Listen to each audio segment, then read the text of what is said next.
और जब भी किसानों का साथ देने जाओ, अपना झंडा डंडा टोपी घर छोड़ के जाना।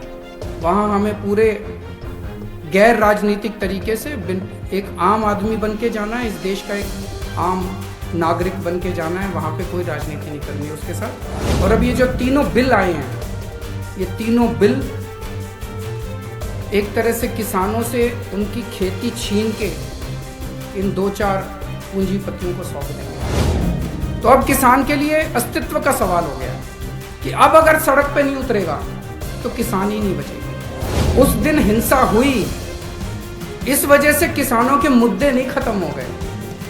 वो मुद्दे आज भी बरकरार है, जिस मुद्दों की वजह से वो 60 दिन से बेचारे बैठे हैं, वो मुद्दे नहीं खत्म हो गए।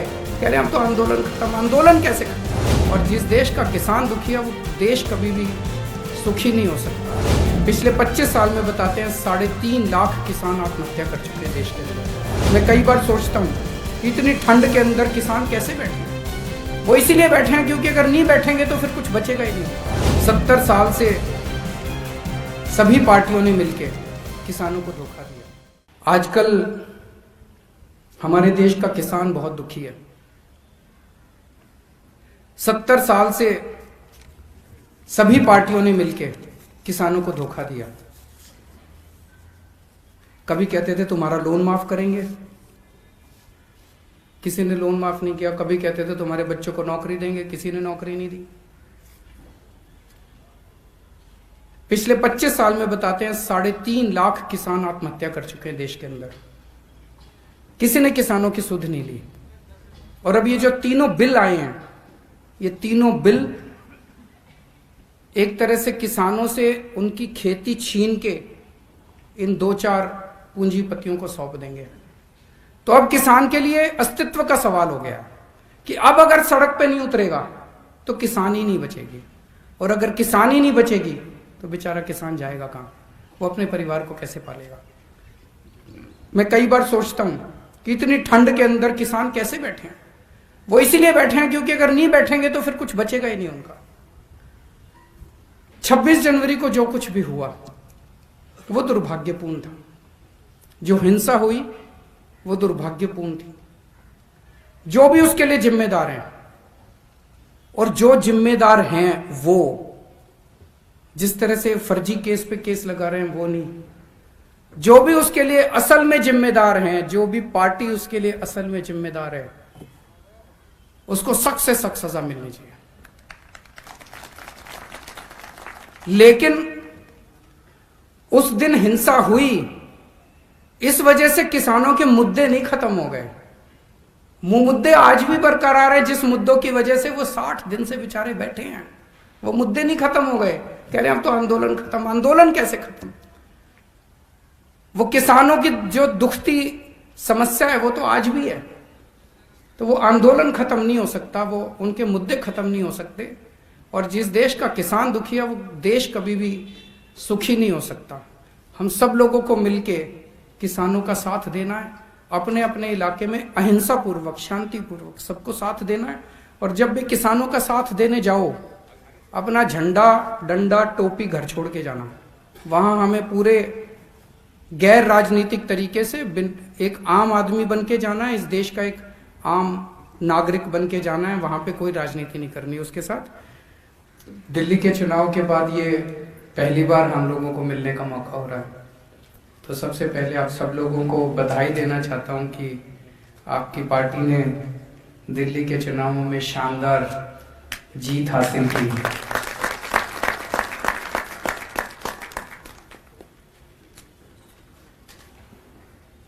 अभी तक दिल्ली में हम विधानसभा लेवल पे 3 चुनाव लड़े हैं और हर चुनाव एक तरह से ऐतिहासिक हुआ है। पहला चुनाव था, नई नई पार्टी बनी थी। 1 साल बाद चुनाव 2012 26 नवंबर 2012 को पार्टी बनी थी और मेरे ख्याल से 8 दिसंबर 2013 को चुनाव था। 1 साल बाद 1 साल बाद एक नई पार्टी चुनाव लड़े और पहली बार में ही उस राज्य के अंदर सत्ता में आ जाए, ऐसा भारत के इतिहास में कभी देखा नहीं गया। तो उस मायने में पहला चुनाव हमारा ऐतिहासिक था कि दिल्ली की जनता ने अपार विश्वास, अपार प्रेम आम आदमी पार्टी को दिया और हमें पहली बार मौका दिया सरकार चलाने का। और आपकी पार्टी ने मात्र 49 दिन में ऐसी सरकार चलाई कि अगली बार लोगों ने 70 में से आपको 67 सीट दे दी। तो दूसरा चुनाव अपने आप में ऐतिहासिक था कि 70 में से 67 सीट आई अपनी, जो कि आज तक कभी किसी पार्टी को इतना जबरदस्त बहुमत अपने देश में नहीं मिला। और तीसरा चुनाव था, लोग कहते हैं 5 साल सरकार चला लो तो एंटी इनकम्बेंसी हो जाती है, लोग नाराज हो जाते हैं, लोगों की अलग अलग शिकायतें होती हैं। लेकिन तीसरा चुनाव हमने अपने काम के बल पे लड़ा। हमने ऐलान किया कि भाई अगर काम किया हो तो वोट देना, अगर काम नहीं किया हो तो वोट मत देना।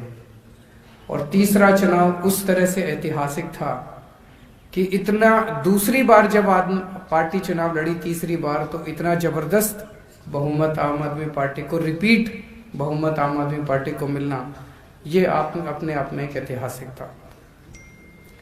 इस चुनाव में हम लोगों ने काम की राजनीति को और विकास की राजनीति को इस देश में पहली बार स्थापित किया। आज तक इस देश में कोई ऐसी पार्टी नहीं आई जिसने खुल के सीना चौड़ा करके कहा हो कि स्कूल बनवाए हैं इसलिए वोट देना, अस्पताल बनवाए हैं इसलिए वोट देना, बिजली ठीक करिए इसलिए वोट देना। नहीं तो इस देश के अंदर वो आके कहते हैं वे तुम हिंदू हो, हम हिंदू हैं, हिंदू हिंदू को वोट देना, तुम मुसलमान हो, हम मुसलमान हैं, मुसलमान मुसलमान को वोट देना, तुम ठाकुर हो, तुम बनिए हो, तुम ये हो, पंडित हो, तुम ये हो, हम भी ये, हमारी पार्टी इसकी, हमारी पार्टी, इसी बात पे तो वोट मांगते हैं। लोगों को एक दूसरे से लड़ा के ही तो वोट मांगते हैं।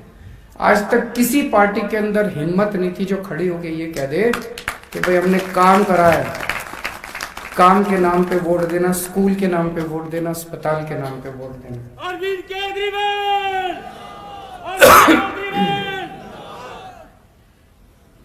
और इन लोगों की हिम्मत नहीं है जो उसको काउंटर कर सकें। अभी जोश जोश में आके उत्तर प्रदेश के एक कौन मंत्री था, उसने चैलेंज किया था, संजय जी, सिद्धार्थनाथ सिंह, उसने चैलेंज कर दिया मनीष सिसोदिया जी आए और हमारे साथ डिबेट करें। उन्होंने सोचा कि हमने ऐसे ही बोल दिया ये आएगा थोड़ी, और वो पहुंच गया। वो बोला जी आ गया मैं, बताओ कहाँ चलना है, कहाँ डिबेट करना है। तो वो भाग खड़ा हुआ, मैदान छोड़ के भाग गया। ये हैं ही ऐसे कायर हैं ये लोग। E5 चैनल पंजाबी हुणे सब्सक्राइब करो, बेल आइकन पे क्लिक करो।